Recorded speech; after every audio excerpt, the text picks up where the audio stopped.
Situation روم میں خوش آمدید۔ سب سے پہلے میں اپنے مہمانوں کا تعارف کروا دوں، پھر ہم اس موضوع کا بھی تعارف کروائیں گے۔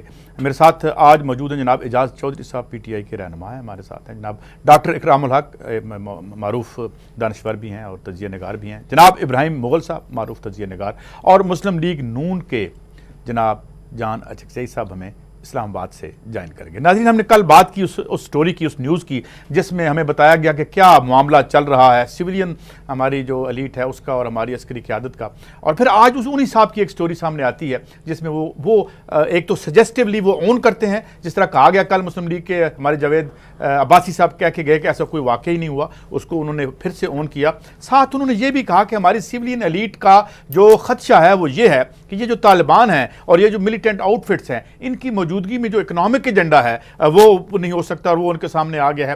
کل تک یہ لوگ ہمارے ممد و معاون تھے جب ہم افغانستان کے انقلاب کے بعد انہیں پال پوس رہے تھے، آج یہ ایک اور ریئلٹی سامنے آئی ہے۔ مگر آج جو میں موضوع لے کے آ رہا ہوں وہ یہ کہ آخر وہ اکنامک ایجنڈا ہے کیا؟ آج کون سا اکنامک ایجنڈا ہے جو آج کی اشرافیہ اس کو پرسیو کر رہی ہے؟ کیونکہ ایک رائے یہ بھی ہے کہ سیاست آج ایک کور اپ بن چکی ہے ان تمام بزنس انٹرسٹ کا جو کہ ریلیٹڈ ہیں ان خانوادوں سے جو کہ سیاست میں بھی پیش ہیں۔ تو کیا ذرائع پیداوار اور سیاست پر ایک رائے ہے کہ ایک خاص قبضہ ہو چکا ہے یا یہ محض رائے ہے؟ اور اگر ہو چکا ہے تو کیا انٹرسٹ ہے، اور کیا جو آج سیاست میں لڑائی ہو رہی ہے کیا وہ مارکیٹوں پر یا جو کیپٹیو مارکیٹس ہیں ان پر قبضے کی لڑائی ہے اور معیشت پر قبضے کی لڑائی ہے، یا یہ محض ایک خیال ہے؟ جیسے میں عرض کروں، بات کا آغاز کرتے ہیں، اور آغاز اس لیے میں ڈاکٹر صاحب آپ سے کروں گا، اکرام الحق صاحب، کہ آپ کا آرٹیکل تھا جس میں آپ نے ایک بات کی جو جہانگیر ترین صاحب کا مقدمہ چل رہا ہے جناب میاں نواز شریف صاحب سے ری لوکیشن آف شوگر مل کے ضمن میں، ایک تو اس پہ روشنی ڈالیے وہ کہاں تک، اور ساتھ میں یہ بھی چاہوں گا آپ کا بڑا کام ہے کالے دھن پر، اور کالے دھن کو وائٹ کرنے پر آپ کی متعدد کتابیں بھی موجود ہیں۔ یہ بتائیے کہ کون کون سے کارٹلز ہیں، کون کون سے گروپس ہیں جو کہ ایک تو ہماری معیشت پر قابض ہیں، ساتھ ساتھ سیاست پر بھی قابض ہیں، اور چنانچہ تمام ادارے بے بس ہیں؟ لگتا ہے یہ بات درست لگتی ہے آپ کو جناب ڈاکٹر اکرام الحق صاحب؟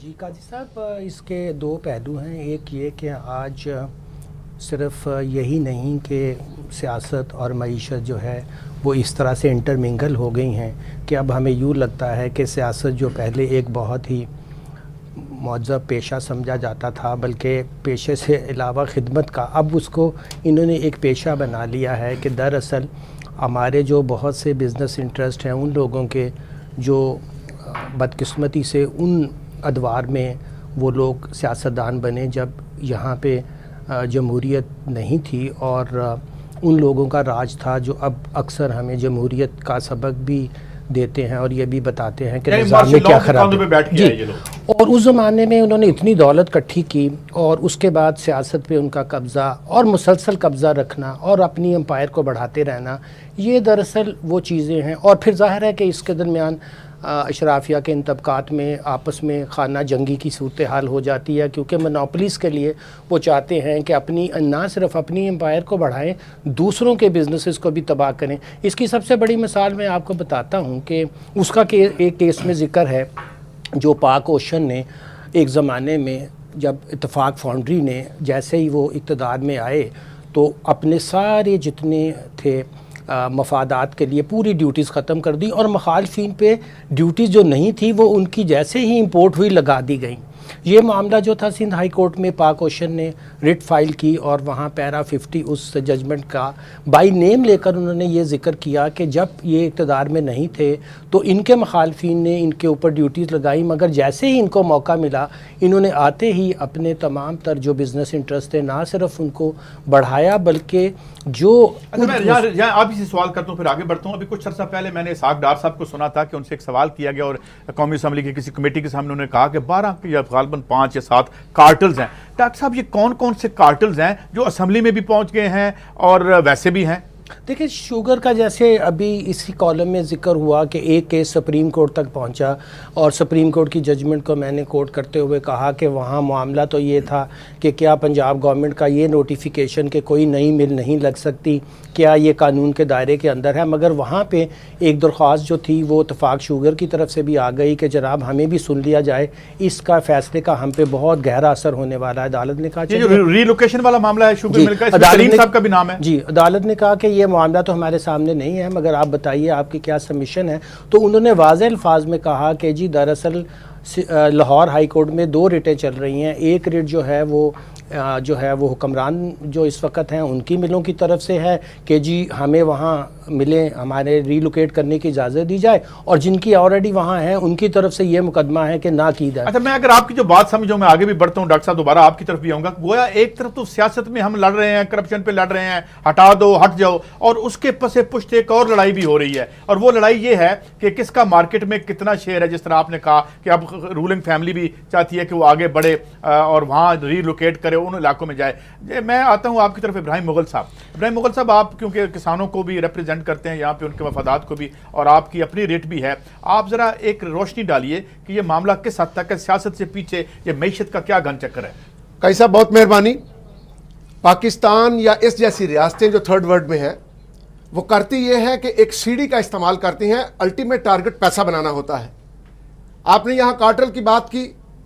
میرے ملک میں آٹا کارٹل بھی بنے، میرے ملک میں چینی کا کارٹل بھی بنا، چاول تک کا کارٹل بنا، اور گھی اور دالوں کے کارٹل بھی بنے، اور 30 روپے والی دال 135 روپے تک بک گئی. کارٹل حکومت وقت کی چھتری کے نیچے بنتے ہیں اور حکومت انہیں اجازت دیتی ہے. ٹرینڈ پاکستان میں یہ ہے کہ آج جو آپ کو خود ساختہ اشرافیہ کا طبقہ نظر آتا ہے، اشرافیہ ہے نہیں، خود ساختہ جو اشرافیہ کا طبقہ نظر آتا ہے، وہ جب لوٹ کھسوٹ کی سوچتا ہے تو پھر کیا کرتا ہے؟ پہلے وہ سیاست میں پاؤں رکھتا ہے، اور سیاست میں پاؤں رکھنے کے بعد اس کے لیے ایک ترتیب بن جاتی ہے. اور ترتیب میں پاکستان کے 2 ہی سیکٹر آگے آ رہے ہیں.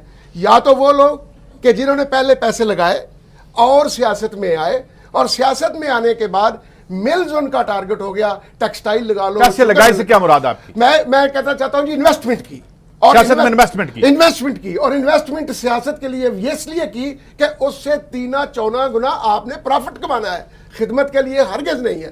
دوسری بات، انویسٹمنٹ سے مراد الیکشن لڑنے میں جو انہوں نے پیسے خرچ کیے، الیکشن لڑنے میں پیسے جو خرچ کیے، یا لوگوں کو مطلب ووٹ لیے اس لیول تک پہنچنے کے لیے جہاں سے لوٹ کھسوٹ کا جو سیڑھی لوٹ کھسوٹ کے دربار میں کھلتی ہے جا کے. دوسرا، یہاں کا کوئی بابو ریٹائر ہوا تو اس کو سب سے پہلی ترجیح یہ ہوئی کہ اب مجھے کچھ ملیں لگانی ہے اور مجھے اپنا آپ بڑی طریقے سے سنوارنا ہے. پیسے وہ لے کے آتا ہے جب بابو لگا ہوتا ہے، یہاں آ کے وہ ملیں بھی لگاتا ہے.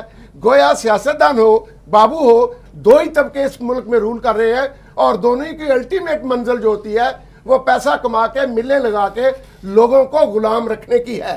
آپ نے یہاں بات کی ہارون اختر کی ملیں ہیں. باپ تو فوج میں تھا، کہاں سے آ گیا بزنس؟ جہانگیر 3 پولیس میں تھا، کہاں سے آ گئی بڑی مل؟ پاکستان میں مینشنیبل مل رمضان شوگر چنیوٹ میں ہے، سلمان شہباز صاحب لوک آفٹر کرتے ہیں. کہاں تھی اس طریقے کی ملیں؟ چودھری، یا آپ ادھر چل جائیں کنگن پور کی طرف، شریف برادران کے کزن کی ہے، چودھری اسلم کی، میاں اسلم کی، وہ بھی لوٹ کھسوٹ میں 64 کروڑ روپیہ فارمرز کا نہیں دے رہے، اور کورٹ آرڈر کرتی ہے کہ پیسے دے دو. چودھری ابھی تک نہیں مل رہے پیسے لوگوں کو، نہیں ملے. چودھری پھر انہوں نے کہا کہ اس کا سٹاک جو ہے وہ اپنا روک لو اور بیچ کے لوگوں کو پیسے دو. چودھری زکات اشرف والد سیاست میں تھے یا نہیں تھے؟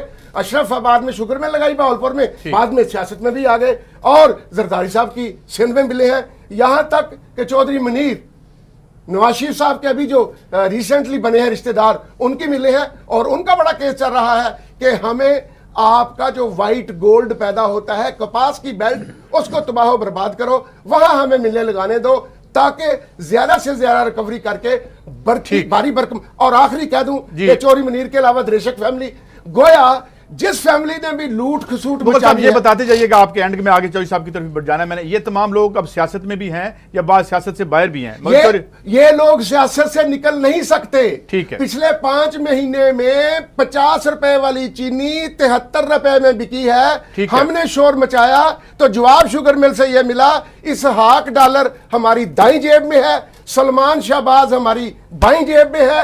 180. یہ کس نے جواب دیا آپ کو؟ یہ شوگر مل ایسوسی ایشن کے چیئرمین نے جواب دیا، اور انہوں نے کہا جو آپ نے کرنا کر لیں. چلیں ہم انہیں یہاں اس پروگرام کے توسط سے کہتے ہیں کہ وہ بھی اپنی ابھی آنا چاہیں تو بات کر سکیں. بالکل کریں. آگے بڑھتے ہیں. میں مغل صاحب آتے سب دوستوں سے چودھری صاحب آپ پالیٹیشینز بھی ہیں، اور ابھی میں جاؤں گا جناب جان اچکزئی صاحب کو مبارکباد بھی دینی ہے. انہوں نے نیا ایک اہم آفس جو ہے وہ بھی اسیوم کیا ہے. مگر اس سے پہلے اعجاز چودھری صاحب، یہ جو نیکسس بنا ہے جس کا پہلے اکرام الحق صاحب نے ذکر کیا، انہوں نے تو مائکرو لیول پہ نام لے کے بتا دیا. اب یہ جو نیکسس ہے، اس کا مطلب ہے سیاست میں تو ہمیں فلاح، قوم، پاکستان، حب الوطنی، اس کے پیچھے مال توڑا جا رہا ہے. یہ ٹھیک کہہ رہے ہیں ابراہیم مغل صاحب یا انہوں نے بالکل غلط بیانی سے کام لیا؟ معافی چاہتا ہوں. جی بہت شکریہ قاضی صاحب. پہلی بات تو یہ ہے کہ ابراہیم مغل صاحب غلط نہیں کہہ رہے. مجھے اگر یاد ہے تو 1970 تک ہمارے ملک میں جو لوگ صنعت کار تھے وہ جمپ نہیں کرتے تھے پالیٹکس کے اندر، لیکن 70 کے بعد 77 تک یہ معاملہ سیاسی کارکن یا سیاسی لیڈر جو تھے اتنے کرپٹ نہیں تھے جتنے کرپٹ اب ہیں. جو ہی ماشاء اللہ ضیاء الحق کا آیا تو اس کے نتیجے میں پالیٹکس کے اندر جو کیش گروپ تھا اس کا داخلہ شروع ہو گیا. یہاں پر ہم نے دیکھا کہ جس 20-30 کے پوسٹر کے ہم 20 پیسے لگاتے تھے اور بلیک اینڈ وائٹ لگا کے اپنی تشہیر کرتے تھے، وہاں پر 3.5 روپے کا پہلی دفعہ 1985 کے غیر جماعتی انتخابات میں ہم نے کلرڈ پوسٹر دیکھا جس میں میاں نواز شریف صاحب. 85 سے آپ کہنا چاہتے ہیں مال جو کالا دھن انٹر ہوا ہے یہ 85 کے الیکشن سے؟ یعنی اس سے پولیٹیکل ورکر اور پولیٹیکل لیڈر کرپٹ ہوئے اس مارشل لائی دور کے اندر. اس سے پہلے پاکستان کے اندر کرپشن اتنی دخیل نہیں تھی اور اس وقت کے سوداگر جو ہیں زیادہ سے زیادہ سیاست میں آ گیا تمام پارٹیوں کے اندر بلا استثناء. اور انہوں نے آگے کیا کیا، جب ان کے پاس اختیار ہوتا تھا تو صرف اپنے لیے اس اختیار کو استعمال نہیں کرتے تھے، اپنے جیسے طبقات چاہے وہ دوسری سیاسی جماعتوں میں ہوتے تھے ان کو آوازیں دیتے تھے. یہ فلتھی رچ کیسے ہوتے ہیں؟ میں آپ کو اس کی ایک مثال دیتا ہوں. ہوا یہ کہ شروع میں جب میاں صاحب یہاں صوبے میں وزیر اعلیٰ تھے اور بے نظیر صاحبہ مرکز میں تھیں، یا اس سے پہلے میاں صاحب یہاں پر وزیر اعلیٰ پنجاب میں تھے، تو چونیا کے اندر یہ سب سے پہلے انڈسٹریل اسٹیٹ کا اعلان ہوا. خالی زمین تھی، سب سے زیادہ شریف فیملی نے اور ان کے آگے ایجنٹس نے خریدی. اس کے بعد وہاں پر ساری ضروریات زندگی اور جو کچھ ایک انڈسٹریل اسٹیٹ کو چاہیے ہوتا ہے وہ چلا گیا. اب وہ 100 روپے کی زمین 1 لاکھ روپے کی ہو گئی. اس طرح یہ فلتی رہے. لیکن میں آپ سے سوال آپ سے لاہور میں کے اندر یہ ذکر کر دیجئے گا، انہوں نے ترین صاحب کی بھی بات کی ہے، وہ پولیس میں تھے یا لیکچر تھے؟ وہ بھی فیبولسلی رچ ہوئے، والد پولیس میں تھے اور یہ لیکچر تھے اور یہ لیکچر تھے. میرا خیال ہے کہ میرے تبصرے میں آپ نے کوئی کمی نہیں پائی ہو. بہت اچھی بات. اس لیے کہ میں نہیں کہ نہ میں خود سرمایہ دار ہوں، نہ سرمایہ کار ہوں، نہ سوداگر ہوں، نہ کسی کے لیے سیاست کرتا ہوں. میں عام آدمی کے لیے سیاست کرتا ہوں. میں اب بھی کرائے کے گھر میں رہتا ہوں. میں سول انجینئر ہوں. میں چھوٹا موٹا کاروبار کرتا ہوں. رزق حلال کھاتا ہوں اور اپنی اولاد کو کھلاتا ہوں. اس لیے یاد رکھیں قاضی صاحب، میں آپ سے عرض کرنا چاہتا ہوں، یہ سارا نظام غریب کو مزید غریب کر رہا ہے اور امیر کو مزید امیر کر رہا ہے. باقی اب میری ضرورتیں ہیں ذاتی، وہ میں کبھی کسی کے ذرا نرم بات کر دیتا ہوں، کبھی کسی کی سخت بات کر دیتا ہوں، لیکن یہ سارا کنفلکٹ آف انٹرسٹ ہے. میں آپ کو جہاں پر لا کر بات ختم کرنا چاہتا تھا، عمران خان نے یہ کہا خیبر پختونخوا کو کہ کنفلکٹ آف انٹرسٹ کا قانون پاس کریں. بڑا ریلکٹنٹلی پاس ہوا. اندر کی بات آپ کو بتا رہا ہوں، ہو گیا. ممبران اسمبلی نہیں مان رہے تھے، کہتے تھے یہ کیا کریں گے، ہم تو کوئی کام ہی نہیں کر سکتے. یہ صوبے میں ہوا یا آپ؟ جی ہاں، کے پی کے میں سب سے پہلے کنفلکٹ. چلیے یہ تو مبارکباد دیتے ہیں آپ کو. جی بالکل. جب تک کنفلکٹ آف انٹرسٹ کا قانون پاس نہیں ہوگا، یہ سارے آتے ہی حکومت میں اس لیے ہیں کہ آ کے مال بنائیں.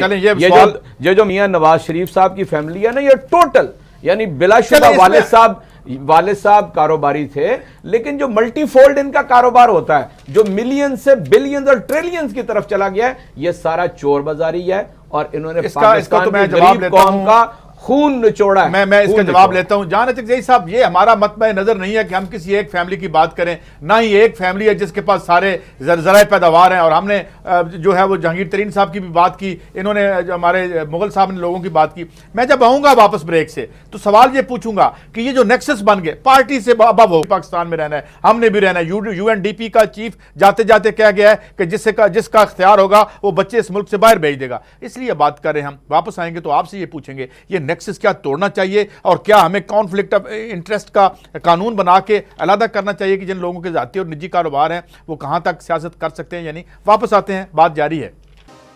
Welcome back. جناب جان اچکزئی صاحب، اس میں ہم کوئی ایک فیملی اسپیسیفک بات نہیں کر رہے، ایک طبقے کی بات کر رہے ہیں، مگر میں ایک سوال جو پہلے بھی کر دوں تاکہ آسانی ہو جائے اور پھر آپ تسلی سے جواب دیجئے. میں نے ایک دفعہ ایک صاحب سے پوچھا, میں نے کہا حضور بات یہ ہے کہ آپ حکومت میں رہے اور آپ نے حکومت کی معیشت بھی چلائی اور نجی بھی چلائی. جو نجی چلائی ماشاءاللہ ہم حیران رہ گئے, اس میں جو آپ نے سٹرائڈز لیں اور اس میں جو گروتھ ریٹ تھا وہ 15 سے 20% ہوگا. ابھی ڈاکٹر صاحب سے پوچھتا ہوں, سرکار کی معیشت ایٹ دی سیم ٹائم جو آپ نے چلائی اس کا برکس نکل گیا. یہ دو طرح کی کنڈیشنز کیوں ایگزسٹ کرتی رہیں؟ ایک تو الیٹ کی اپنی معیشتیں تھیں, ان کا گروتھ ریٹ نکال لیں, دوسرا وطن عزیز کا نکال لیں. یہ کیا اصرار ہے, کیا راز ہے؟ اور کانفلکٹ آف انٹرسٹ پہ بھی کمنٹ کر دیجئے, اور ساتھ ویسے مبارکباد بھی قبول کیجئے. اے مودا, آپ ماشاءاللہ ذمہ داریاں اسیوم کر رہے ہیں بلوچستان میں. جناب جان اچکزئی صاحب. قاضی صاحب بہت شکریہ آپ کا for having me here today. میں آنیسٹلی بات کرنا چاہوں گا, ایک پوائنٹ سکورنگ کے حوالے سے نہیں, نہ یہ کہ میں کسی سیاسی پارٹی کو ریپرزینٹ کرتے ہوئے کہوں گا, نہ میں یہ چاہوں گا. دیکھیے پاکستانی کی حیثیت سے میرا اور آپ کا واقعی یہ ملک ہے, ہم نے رہنا ہے, ہمارے بچوں نے رہنا ہے. پاکستان کے اسٹرکچرل ایشوز ہیں, سب کو معلوم ہے. مثلا لینڈ ریفارمز کی ہمیں ضرورت کل تھی, آج بھی آنے والا کل ہمیں اس کی ضرورت ہے. انڈیا نے 47 میں کی, بنگلہ دیش نے 71 کے بعد کی. ہم آج تک جو لینڈڈ ایلیٹ ہے اس کو ہم ٹیکس نہیں کر سکتے. یہ ایک سب سے بڑا المیہ ہے. ایک پارٹی کا کام اس لیے نہیں ہے کہ پھر ہماری پارلیمنٹ گر جائے گی, ہماری گورنمنٹ گر جائے گی. یہ ریئلسٹک جواب ہے. پوری قوم نے فیصلہ کرنا ہے کہ اتفاق رائے سے کیا ہم ایگریکلچر ٹیکس امپوز کرنا چاہتے ہیں, کیا ہم لینڈڈ ایلیٹ کو جو اکاؤنٹیبل بنانا چاہتے ہیں. اسی طرح دوسرا سوال جو ہے آپ کے شوگر مافیا اور کاٹن مافیا کی بات آ گئی. بالکل ہمیں اس کلچر کو ختم کرنے کے لیے پھر پولیٹیکل کنسنسس کی چاہیے. وہ $100 بلین کو جو روپیز جو ان کو سبسڈی ہر سال دی جاتی ہے, یہ ان ایکسیپٹیبل ہے. ہم نے اس معیشت کو کمپٹیٹیو بنانا ہے. جو ہماری کاٹن ہے یہ ایکسپورٹ اب اس کی نہیں چلنے والی. چائنا نے 35% مارکیٹ کاٹن کی آلریڈی ٹیکن اوور کی ہے. ہمیں انوویشن کی طرف جانا ہوگا. ہم صرف سبسڈیز کے ذریعے ان سیکٹرز کو نہیں چلا سکتے. اور پھر یہ جس طرح ہمارے ایک پیمپرڈ بیبیز بن گئے ہیں, یہ اب اس طرح ہم نہیں چلا سکتے ہیں کہ عوام کے ٹیکس کے پیسوں سے ان کو سبسڈیز دیتے رہیں. اس کے لیے پھر پولیٹیکل ہمیں کنسنسس کی ضرورت ہے, کیونکہ یہی پارٹیاں جو ہیں ایک آپ سے ضمنی سوال ہے, آپ سے ضمنی سوال ہے, یہ جو ابھی میں پوچھوں گا, ابھی SRO جاری ہوتا ہے, اسٹیچوٹری ریگولیٹری آرڈر جاری ہوتا ہے, 500-600 ارب روپے کا. ہمیں جناب اسحاق ڈار صاحب نے اپنے پہلے بجٹ میں کہا تھا اسے ختم کر دیں گے, لیکن یہ ختم نہیں ہوتا اور ٹیکس کی چھوٹ آلریڈی انہیں مل جاتی ہے جو پہلے ہی بلینز میں کھیل رہے ہیں. جناب اچکزئی صاحب. دیکھیے اصولی طور پہ SROز نہیں جاری ہونے چاہیے تھے یا ہونے چاہیے. سی پیک کے حوالے سے کچھ جاری ہوئے ہیں. جو چائنیز کمپنیاں ہیں 2023 تک انہیں جو ہے کوئی امیونٹی ملی ہے, تو جہاں پہ ان اوائڈیبل ہے وہاں آپ کو کرنا پڑتا ہے. لیکن میں یہ کہہ رہا ہوں کہ اگر آپ چاہتے ہیں کہ ملنون انقلابی جماعت بنے جو اسٹرکچرل ریفارمز کریں, اس کے لیے قومی اتفاق رائے کی ضرورت ہے. آج اس وقت جو ہے جو ہم پالیٹکس کھیل رہے ہیں پاناما کے نام پہ, یہ اب پوری جو ہماری ڈائریکشن ہے اس طرح ہم نہیں جا رہے ہیں. ہمارا ڈائریکشن کیا ہونا چاہیے تھا کہ ہم وائٹ جو کالر کرائمز ہیں, جو کرپشن ہے, اس کے لیے ہم میکینزم پہ سوچتے, اس کو بناتے, مضبوط کرتے. جو ایگزسٹنگ ہمارا انفراسٹرکچر ہے کرپشن کے خلاف, اس کو ہم مضبوط بناتے. لیکن بدقسمتی سے PTI اس وقت ان کا صرف یہ مقدمہ ہے کہ تمام لوگ ڈاکو ہیں, چور ہیں, کرپٹ ہیں, ماں سوا وہ لوگ جو PTI میں داخل ہوتے ہیں. تو اس مقدمے کی بنیاد پہ پولیٹیکل کنسنسس ایمرج نہیں ہو سکتا at least in short term میں. اچھا اب آگے بڑھیے. جہاں تک اس بات کا کنفلکٹ آف انٹرسٹ, دیکھیے کنفلکٹ آف انٹرسٹ ویسٹ میں بھی ناکام ہو گیا ہے.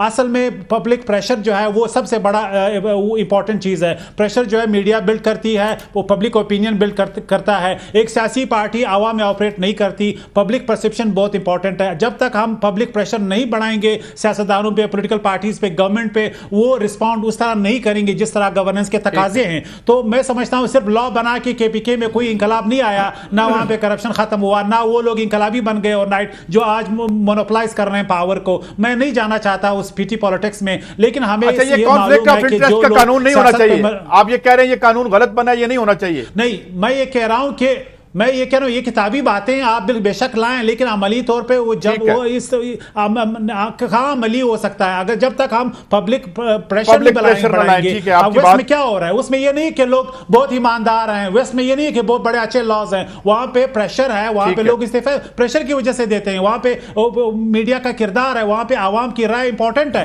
کیونکہ انہیں معلوم ہے کہ میں نے الیکشن لوز کرنا ہے. یہ پریشر اگر ہم بلڈ کریں گے تو یقیناً ریفارم. یہاں تو معاملہ الٹا ہے نا, یہاں تو یہ ہے کہ الیکشن تو وہ لوز کر ہی نہیں سکتا, جو بلینر امریکہ میں بھی وہ الیکشن لوز نہیں کر سکتا, جو موٹا مال ہوتا ہے, جس کے پاس بات کو آگے بڑھاتے ہیں. ڈاکٹر صاحب میں آپ سے یہ پوچھنا چاہتا ہوں اکرام الحق صاحب, ابھی ایسا سادہ زبان میں بات کرتے ہیں معیشت کی, ہمارے معیشت دان بات کرتے ہیں تو لگتا ہے کسی دوسرے سیارے کی بات ہو رہی ہے, حالانکہ وہ ہماری زندگیوں سے جڑی بات ہے. ایسا روز میں اس لیے وضاحت کر دوں کہ ہماری معیشت کے بارے میں کہا جاتا ہے کہ پہلا بڑا سٹیک ہولڈر عالمی مالیاتی ادارے ہیں, دوسرے سٹیک ہولڈر ظاہر ہے ہمارے ڈیفنس کا خرچہ ہے, تیسرے سٹیک ہولڈر ایلیٹ ہے جو یہ ٹیکس کٹوتی کرواتی ہے, چوتھے نمبر پہ ہم غریب آتے ہیں جو اس اسٹیٹ کا پیسہ ہم دیتے ہیں انڈائریکٹ ٹیکس سے. یہ ایسا روز کیا چیز ہے, 500-600 ارب روپے کا ٹیکہ میں کیسے لگتا ہے ہر بجٹ میں, یہ ذرا سادہ زبان میں بتائیے گا ڈاکٹر اکرام الحق صاحب. جی اصل میں ہمارے آئین میں یہ درج ہے کہ ٹیکس لگانے کا اختیار صرف اور صرف پارلیمنٹ کو ہے. اب اس سے جو ہمارا طبقہ تھا ظاہر ہے جس کی منی پاور سے جس نے ریاست پہ قبضہ کر رکھا ہے, جس کا ذکر ابھی تک گفتگو میں ہوا ہے, اس نے ایک اس کا چور دروازہ نکالا. اور یہ جو پاور تھی یہ بھی ضیاء الحق کے زمانے میں, چونکہ وہ اس وقت آئین پاکستان بھی معطل تھا اور انہوں نے ایک نیا, یہ غیر آئینی طریقہ ہے ڈاکٹر صاحب؟ جی بالکل غیر آئینی ہے. اس کے بارے میں سپریم کورٹ کہہ چکا ہے کہ کوئی بھی ٹیکس نہ تو بڑھایا جا سکتا ہے اور نہ ہی کم کیا جا سکتا ہے جب تک کہ وہ ایکٹ آف پارلیمنٹ سے. طریقہ کار بتائیں, یہ کیسے فائدہ پہنچاتے ہیں 500-600 روپے کا؟ ایک ایس آر او کیا ہوتا ہے؟ جی ایس آر او یہ ہوتا ہے کہ جیسے آپ کو ابھی ایک ڈیوٹی جو ہے مثال کے طور پر 20% ہے, ایک خاص طبقے کے لیے وہ چپ کر کے ایک ایس آر او نکال دیں گے جس میں اس ڈیوٹی کو 0 کر دیں گے. اب وہ راتوں رات اس خاندان, یہ ڈیوٹی وہ ہے جو میں اور عام آدمی کرتا ہے, مثلا جو سیل ٹیکس ہے, جب میں کچھ چیز خریدتا ہوں تو وہ جو ڈیوٹی دیتا ہوں وہ ہے. جی دیکھیں نا, مثال کے طور پہ جو امپورٹ کی سطح کے اوپر ایک ڈیوٹی لگنی ہے, ایک سپلائی کی سطح پہ لگنی ہے, ایک آخری ایکسپورٹ ٹیکس لگنا ہے.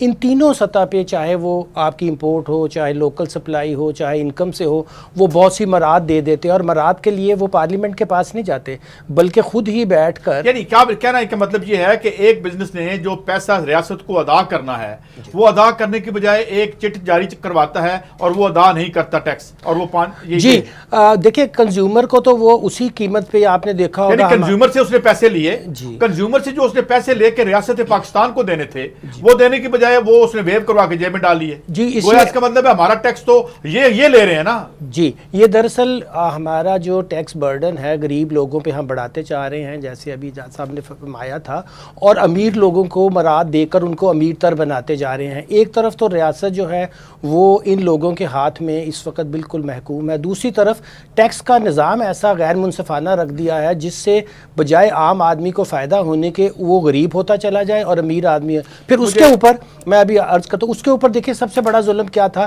کہ آپ نے دیکھا ہوگا کہ سپریم کورٹ نے بھی اس بات کا نوٹس لیا اور جسٹس جمشید صاحب کی رپورٹ بھی چھپی کہ بلینز کے قرضے ان امیر لوگوں نے معاف کروائے, اور وہ سیاست میں بھی ہیں اور بزنس میں بھی ہیں. دیکھیں اگر آپ انسالوینٹ ہو جاتے ہیں, آپ کے پاس آپ بالکل کہتے ہیں کہ جی میرا تو کچھ میرا واقعی نقصان ہو گیا, میرا قرضہ معاف کر دیں, وہی لوگ جو قرضے معاف کروائے ہیں وہ آج بزنسز بھی چلا رہے ہیں, وہ ریاست کے اندر حکمران بھی بنے. اب بتائیے کہ کیا یہ ماڈل جو ہے, اس کے بارے میں عشرت صاحب جو ہمارے گورنر تھے اسٹیٹ بینک کے, انہوں نے ایک کتاب لکھی تھی پاکستان کی معیشت کو, انہوں نے ایکسپلین یوں کیا تھا کہ it is a economy of elitist state, اور اس کی تباہی کے اندر انہی طبقوں کا ہاتھ ہے. جو ہم نے شروع میں بات کی تھی کہ صرف یہ نہیں ہے کہ یہ پیسہ بنا رہے ہیں, اس منی پاور سے انہوں نے ریاست کے اداروں پہ بھی قبضہ کر رکھا ہے, جس کی وجہ سے ہے مجھے کمرشل بریک پہ جانا ہے, مگر جب واپس آئیں گے تو یہ بات جاری رکھیں گے اور یہ دیکھیں گے کہ جو پیسہ عوام سے وصول کر لی جاتا ہے ٹیکس میں, وہ درمیان میں کیوں غائب ہو جاتا ہے اور پھر ہم قرضے لینے کے لیے بھاگ پڑتے ہیں اور مہنگے قرضے لیتے ہیں. واپس آتے ہیں, بات جاری ہے. Welcome back. اس سے قبل کہ میں ابراہیم مغل صاحب کی طرف بڑھوں, جو ابھی تک بات ہوئی ذرا اس کو سادہ زبان میں مجھے کہا جا رہا تھا, شاید بات مشکل نہ ہو جائے. ٹیکس ہم دیتے ہیں وہ تو نہیں رک سکتا, جو ہم نے انڈائریکٹ ٹیکس دینا ہے ماچس پہ, ڈبیا پہ, تیل پہ, جو چیز زندگی میں ہم خریدیں, مگر جب وہ ٹیکس گورنمنٹ کو ادا کرنا ہوتا ہے, ان لوگوں نے جو پرائیویٹ ادارے ہم سے کلیکٹ کرتے ہیں وہاں انہیں چھوٹ دے کے انہیں پکڑا دیا جاتا ہے. یہ ہیں ایس آر اوز جو اب تک جاری. اور مغل صاحب میں آپ کی طرف آتا ہوں, یہ جو ایک ٹلٹ ہے بڑی خوفناک ہم دیکھتے ہیں, اور یہ ابھی انہوں نے چکزئی صاحب نے کہا کہ ہمیں پولیٹیکل پریشر, میڈیا کا پریشر ہوگا, تو ورنہ یہ نہیں ہو سکتا. دنیا میں ایسے قوانین فیل ہو چکے ہیں جس سے اشرافیہ کو رین ان یا اسے باغیں ڈالنے کی جو کوشش ہے, آپ کیا سمجھتے ہیں؟ دیکھیں چکزئی صاحب نے جو بھی کہا پورے احترام کے ساتھ, لیکن میں اس سے اتفاق نہیں کرتا. مثال ناظرین یہ ہے, ایک مزدور مہینے کا 10,000 یا 12,000 لیتا ہے مزدوری, شام کو 300-400 روپیہ مزدوری بنی,